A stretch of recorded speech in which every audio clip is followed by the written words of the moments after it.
अस्सलाम वालेकुम व्यूवर्स। आज के हम इस वीडियो में कोएफिशिएंट ऑफ वेरिएशन फाइंड करना देखेंगे कि ग्रुप डाटा को हम कैसे उसका कोएफिशिएंट ऑफ वेरिएशन फाइंड कर सकते हैं ग्रुप डाटा का।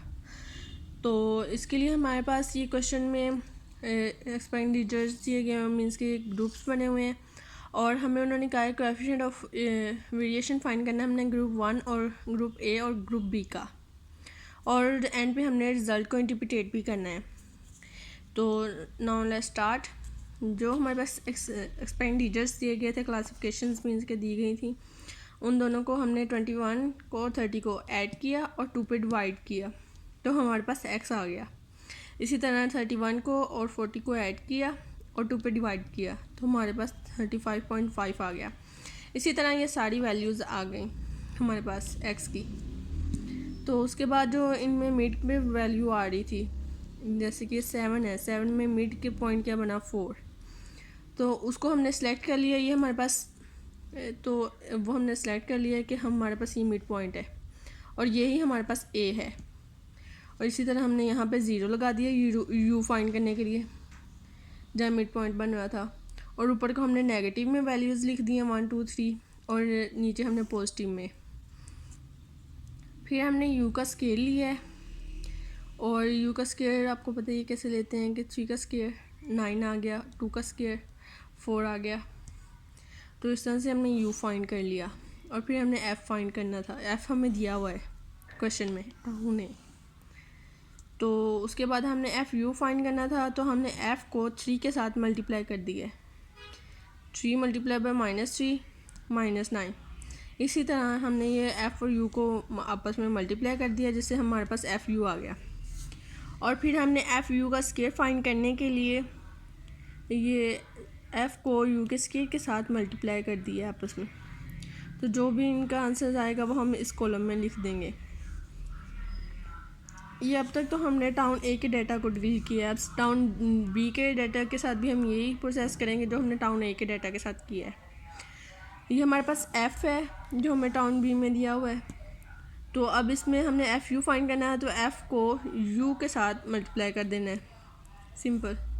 और जो आंसर्स आए हैं वो हमने इस कॉलम में लिख दिए हैं।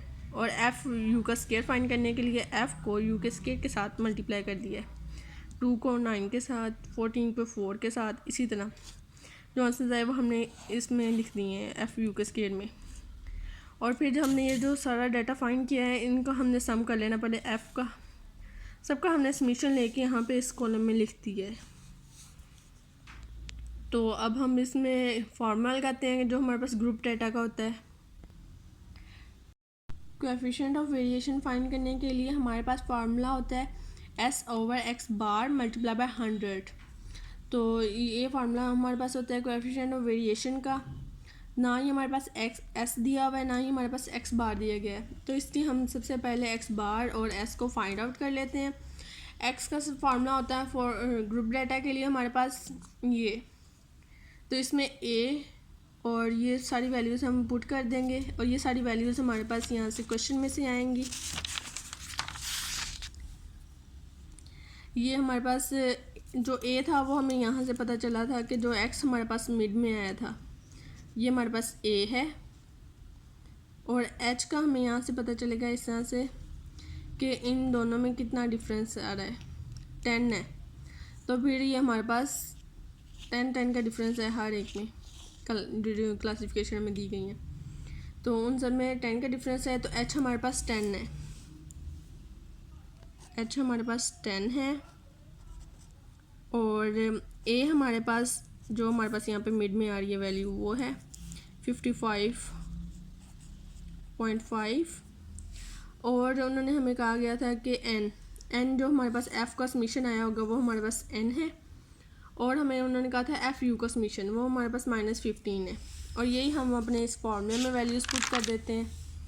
हमने इस फार्मूले में ये सारी वैल्यूज़ पुट कर दी और इनको सिंप्लीफाई करके हमारे पास x बार आ गया 55.22 आ गया। और इसी तरह अब हम s का फार्मूला यूज़ करते हुए s को फाइंड कर लेंगे। ग्रुप डाटा का फार्मूला यूज़ करेंगे हम इसमें, क्योंकि हमारे पास ग्रुप डाटा का क्वेश्चन था। तो इसमें h हमारे पास 10 है और समीशन x यू का एफ़ यू का स्केयर जो है हमारे पास वो हम देख लेते हैं कि क्या है। वो हमारे पास है 765। ये हमारे पास दिया गया है। हमने समीशन फाइंड किया था पहले ये कैलकुलेशंस करके।